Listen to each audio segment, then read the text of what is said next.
আসসালামু আলাইকুম।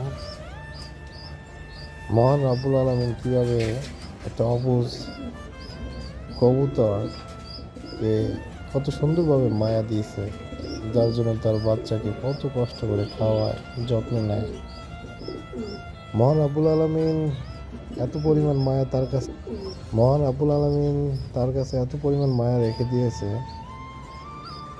যে মহাসমুদ্রের ভিতরে একটা সুই ডুবালে সুয়ের সাথে যেইটুকু পানি লেগে থাকে, ঠিক ওইটুকু মায়া পৃথিবীতে দান করছে। তার জন্য মানুষ তার সন্তানকে ভালোবাসে, মা তার ছেলেকে ভালোবাসে, স্ত্রী সন্তান সবাইকে ভালোবাসে একে অপরকে।